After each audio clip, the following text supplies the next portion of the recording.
Hello again, fellow podcaster, and welcome back to Pod Theory. I am your host, Jason Cercone, and today I'm sharing the biggest mistake I made when I began podcasting. The number of different mistakes you can make when breaking into podcasting is as long as the sun is bright. Not planning properly, using bad equipment, recording in noisy environments, adding licensed music to your show, underestimating the work involved. This just scratches the surface. Chances are you've experienced mistakes of your own that you probably look back on now and just shake your head. But here's the thing about mistakes. They provide an opportunity to improve. This has been a principle that's been drilled into our heads since we were toddlers. When we were learning to walk, we fell. And if we hadn't fallen, we would have never been able to improve our practices until we learned to walk.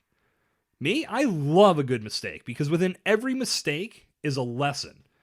It's just up to us to find that lesson and absorb it so we don't make the same mistakes again in the future. Now, I've been podcasting for almost 6 years now, and along the way, you're damn right I've made some mistakes. Some big ones, in fact. But I'm glad I experienced every single one of them because all of it has helped me become a better podcaster. And I'm not naive. I know I'm going to make more mistakes in the future. And to that, I say bring it on. But for now, let's talk about the headline that led this episode. What's the biggest mistake I made when I began podcasting? Without question, it was starting a podcast for the wrong reason. Let me explain. Years back, I ended up getting into an argument on Twitter with a guy who was questioning a new program I had just launched.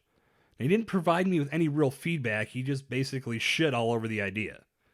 Now, I'm pretty sure that's what all the cool kids would call a troll today. So I decided to look up what he did, and it turned out he had a podcast in the same industry I was in. So I listened to it, and I was not a fan. Maybe there was some bias due to our back and forth on Twitter, but nevertheless, my immediate reaction was, I can do better than this. So my friend and I had been kicking around doing some sort of podcast for months up to that point, but we never landed on a concrete idea. Until that morning when I texted him and said, here's what we're doing. And that was it. We didn't plan anything. We didn't do any research. We grabbed some equipment. We came up with a show name, and off we went. And the show went on for a while in a few different iterations, but ultimately, it failed. Clearly, I couldn't do it better than the guy I was trying to top, and eventually, I pulled the show down altogether. Okay, so I got that out of my system, and I'm glad I did. The metric tonnage of what I learned from that experience cannot be fully expressed in a short 10-minute podcast. But let me try to summarize some of the takeaways that came from that experience. For starters, I learned that in order for a podcast to succeed, you need to start it for the right reasons. I learned that you can't just throw things together and expect it to take off. You have to plan, and you have to be deliberate with everything you do, from creation to production to marketing. Everything has to be done with a plan and a long-term goal in mind.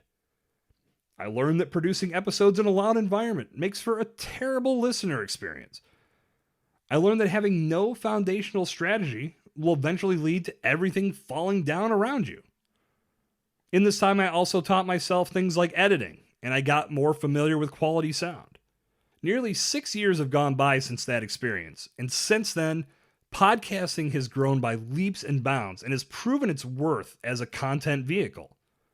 So now it's much easier to look at podcasting as a strategy for your brand and determine why you want to leverage this powerful platform. But don't do it because you want to make a better podcast than someone else out of spite. Just saying that out loud sounds absolutely ridiculous, right? If you find a show that has a good framework that you feel you can improve upon, then by all means make it happen, but do it with your own unique approach. Don't carbon copy a show. Add some originality, add your personality. Take it to the next level. Don't try to just mimic something else you found. And above all else, welcome the inevitable mistakes that come your way as opportunities to learn.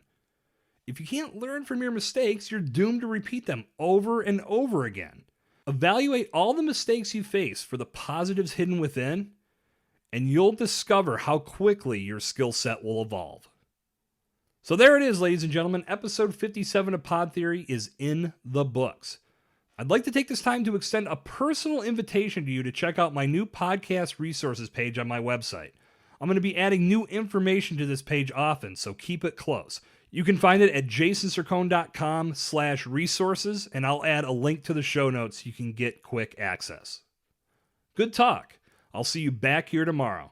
This has been Jason Cercone on Pod Theory.